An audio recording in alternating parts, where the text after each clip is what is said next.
Olá, gente. Hoje nós vamos falar sobre a ascensão do fascismo e do nazismo. Vocês já devem ter ouvido falar muito, né, sobre a questão do nazismo e do fascismo. Esse é um assunto que realmente tem sido falado, né, comentado muito. Então, eu espero que vocês hoje tirem as dúvidas, né, sobre o que foi o fascismo, o que foi o nazismo, para que a gente possa compreender melhor esse assunto, tá certo? Então, o período entre guerras, que foi de 1919 a 1939, foi a época do descrédito e da crise da sociedade liberal. Essa sociedade, agora desacreditada, havia sido forjada no século XIX com a afirmação do capitalismo como sistema econômico perfeito. Na segunda metade deste século, o mundo absorvia os progressos da segunda fase da Revolução Industrial, cujo auge se situa entre 1870 a 1914. E o imperialismo e colonialismo europeu eram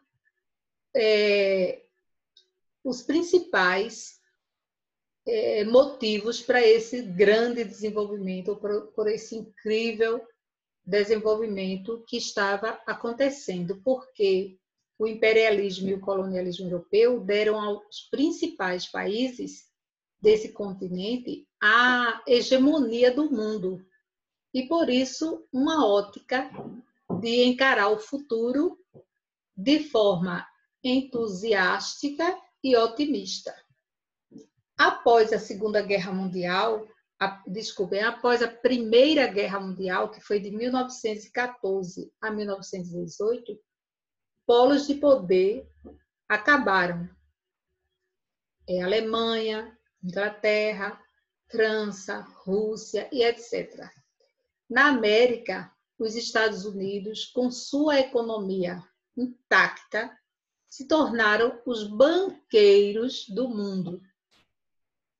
E da Ásia, após a Revolução Meiji, que foi em 1868, o Japão se industrializara e se tornou imperialista e aproveitou o conflito mundial para estender seu domínio na região. Então, na descrença dessa sociedade pós-guerra, os valores liberais, liberdade individual, política, religiosa, econômica, etc., começaram a ser colocados sob suspeita por causa da impotência dos governos para fazer frente à crise econômica capitalistas, que empobrecia cada vez mais exatamente o setor social, que mais defendia os valores liberais, que era a classe média.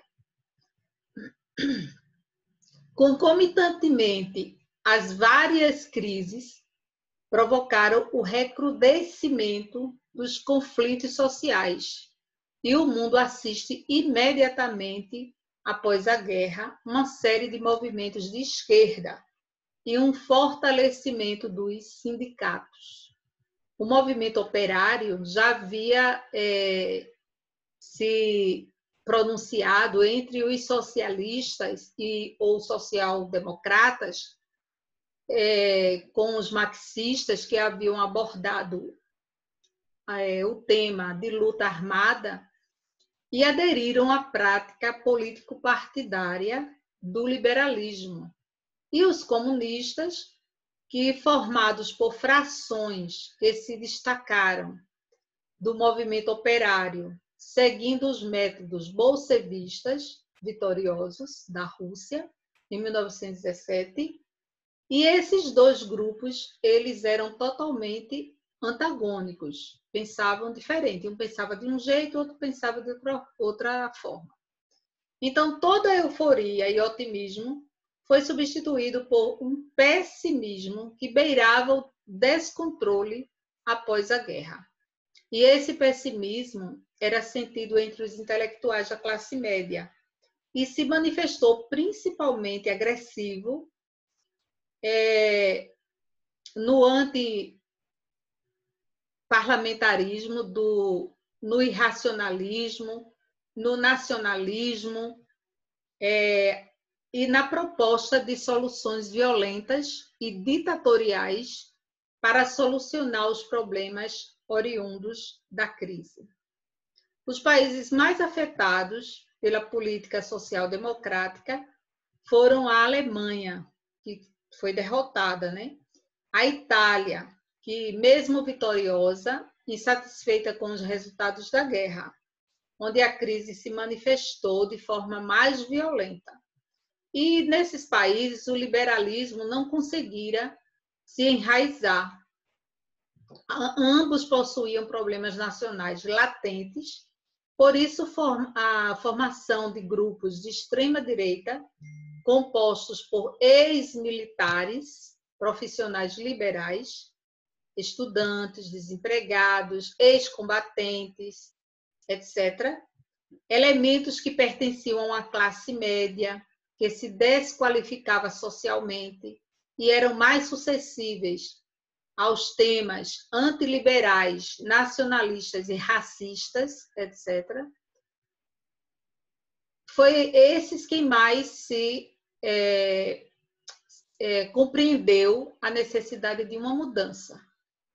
E na Itália, Mussolini, e na Alemanha, Hitler, formaram organizações paramilitares que utilizavam a violência para dissolver comícios e manifestações operárias e socialistas, com a conivência das autoridades que viam no apoio discreto ao fascismo um meio de esmagar o perigo vermelho, e esse perigo vermelho por conta das bandeiras vermelhas, e representado por organizações de extrema esquerda, mesmo as moderadas como os socialistas.